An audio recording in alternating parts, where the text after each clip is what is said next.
Salut la famille, j'espère que vous allez bien. Victoire du Real Madrid à Balaidos 2-1, c'était hier les gars.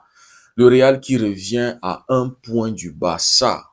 Le Barça mis sous pression par le Real Madrid. Il faut absolument gagner aujourd'hui pour reprendre les 4 points. Comment est-ce que le Real fait pour être toujours en vie, toujours dans la course au titre les gars alors qu'ils sont nuls? Au Real Madrid, ils étaient inquiets qu'en 2 semaines, tout se termine. Pourquoi est-ce que vous êtes inquiets alors que vous êtes nuls? C'est pas comme si collectivement, individuellement, vous étiez une top équipe. Si ça se termine en 2 semaines, c'est totalement mérité. C'est parce que vous aurez affronté des équipes meilleures que vous dans le jeu et qui vous ont battu. Vous voyez, après la défaite contre Getafe, ils avaient peur. Ils n'étaient pas confiants de gagner hier contre le Celta Vigo.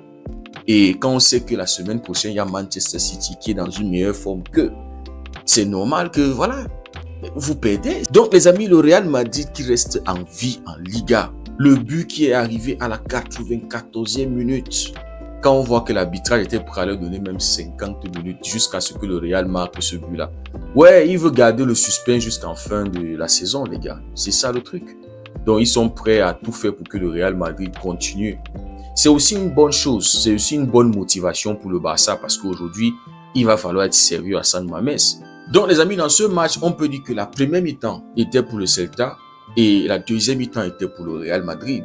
Donc première mi-temps, on avait un Celta qui avait un peu plus la balle, vous voyez, qui construisait le jeu, qui était à l'aise, qui était tranquille. Le Real qui mettait très peu de pression, très peu d'intensité, à l'image du but que le Real Madrid se mange. Trent Alexander-Arnold. Les gars, c'est un infiltré du Barça. Vous savez que Alexander-Arnold avait dit que son deuxième club, c'est le Barça. Donc, je suis sûr que Alexander-Arnold, quand il finissait avec Liverpool, il voulait arriver au Barça. Mais puisqu'il n'est pas bon défensivement, on le sait, le président Laporta a dû le dire, frère, tu seras un missionnaire du Barça au Real Madrid. Tu seras un infiltré. Parce que quand tu vois le body language de ce monsieur, tu vois l'attitude. Non, tu comprends qu'il n'est pas content. Tu comprends qu'il n'est pas heureux. Tu comprends que le gars n'est pas là où il voulait être. C'est clair. Parce que moi, je me suis déjà posé la question. Qu'est-ce que Koundé a à envier chez Trent? Parce que quand Trent arrivait au Real, on nous faisait croire que c'est le crack générationnel, c'est ci, c'est ça. C'est-à-dire, moi, je tremblais même. Je me disais que voilà, le Real est en train de recruter un défenseur de malade mental. Ouais, moi, je n'ai pas trop suivi Liverpool. Liverpool, c'est pas un club que voilà. Donc, je n'ai pas trop suivi le Trent en Première Ligue, même si j'ai eu à entendre que voilà, Trent a ses défauts défensifs. Mais quand il arrive au Real Madrid, vous voyez la hype des Madeleines et tout, je me disais que ok, voilà, nous on est en danger. Mais quand je le vois jouer aujourd'hui, les gars, à part ces longs ballons, ces centres, ces passes, les gars, qu'est-ce qu'il apporte d'autre? Qu'est-ce que Koundé a envié chez lui? Parce que Koundé peut prendre les joueurs en 1 contre 1. Koundé peut aussi donner des longs ballons, il peut faire des bons centres. C'est-à-dire Koundé est plus actif. Koundé est plus impliqué. C'est juste cette saison où Koundé, on ne sait pas trop s'il a des problèmes familiales, on ne sait pas trop ce qui se passe. Mais quand on voit la saison dernière de Koundé, qu'est-ce qu'il a envié chez Trent, les gars? Regardez la façon dont Trent a défendu contre Willock. Willock était posé, Willock a eu tout le temps d'attendre que Bora arrive pour donner la passe. Trent était là en train de le regarder. Jamais Koundé défend comme ça, là, les gars. Donc, quand j'ai vu ça, je me suis dit, non, Trent, tu es vraiment un missionnaire du Barça au Real. C'est-à-dire, tu es l'infiltré envoyé pour détruire le Real Madrid à partir de l'intérieur. Parce que nous, on est à l'extérieur et on combat contre les injustices, contre la mafia, contre voilà tout ce que le Real Madrid manigance. Mais il nous fallait, vous voyez, cet infiltré. Il nous fallait ce gars-là à l'intérieur, un insider, pour nous envoyer des informations, pour nous dire comment ça se passe. Parce qu'on sait que la bataille en Liga est très rude. Et il y a le système qui favorise le Real Madrid, même s'ils ne vont pas le voir, les gars.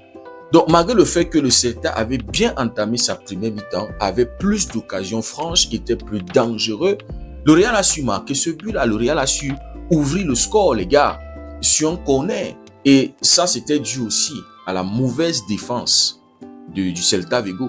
Laissez Tchouaméni tout seul, alors que vous savez que le gars a une bonne patte.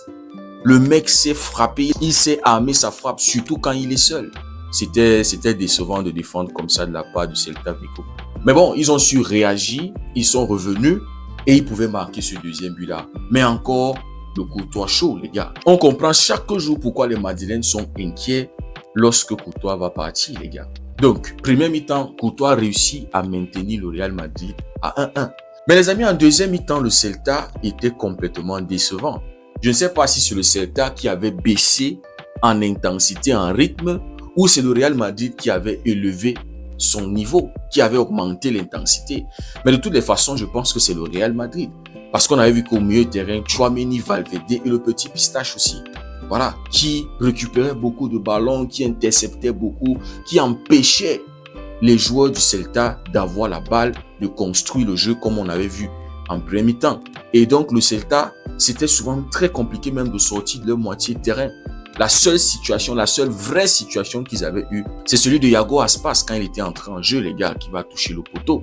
Mais globalement, en deuxième mi-temps, le Real Madrid a su maîtriser le Celta. Malgré le fait que le Real, offensivement, c'était catastrophique, les gars. Il n'y avait pas de situation franche pour le Real Madrid. Je ne sais pas pourquoi Gonzalo Garcia a débuté sur le banc. Je ne comprends pas parce que Brahim Diaz n'a rien foutu dans ce match. Et même Vinicius était nul, les gars, il faut le dire. Vinicius n'a rien foutu hier. On voit même son dribble qui va rater là en deuxième mi-temps, les gars. Mais bon, le Real réussit à marquer le deuxième but à la 94e minute après une situation polémique, les gars. Est-ce qu'il y avait faute? Est-ce qu'il n'y avait pas faute? Je suis tombé sur cette image, les gars, montrant que le petit Manuel Angel avait d'abord touché la balle. Mais les amis, puisque c'était un tacle par derrière, il commet la faute. On voit bien qu'il rassemble les deux pieds de Fer Lopez.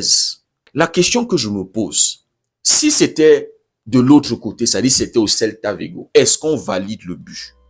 Est-ce que la VAR ne fait pas appel? Parce que si c'était le Celta, le Real allait perdre 3 points. Et donc le Real, potentiellement, n'allait plus être dans la course au titre. Donc, si c'était de l'autre côté, est-ce qu'on valide le but? C'est ça le truc. Hein. Vous vous rappelez du but de Koubassi qui avait été refusé en Copa del Rey pour un soi-disant hors-jeu de Lewandowski. Souvenez-vous aussi la saison dernière, quand nous étions à Vallecas pour affronter le Rayo Vallecano, le deuxième but du Barça avait été refusé parce que Koundé avait touché le défenseur c'est-à-dire vraiment du bout de sa chaussure. Les gars, si ce tacle-là avait été contre un joueur du Real Madrid, est-ce que le but serait validé? Moi, je ne veux pas dire qu'il y avait faute, la Liga est scriptée, le Real est favorisé, machin. Les gars, dites-moi dans les commentaires. Parce que pour moi, si c'était de l'autre côté, ça n'allait pas être validé parce que il touche la balle, oui.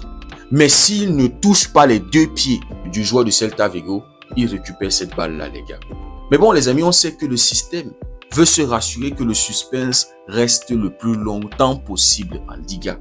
Je pense que cette Liga va se décider lors du Classico, les gars. Moi, je pense que c'est ça. Celui qui va gagner le Classico aura le momentum d'aller prendre cette Liga, les gars.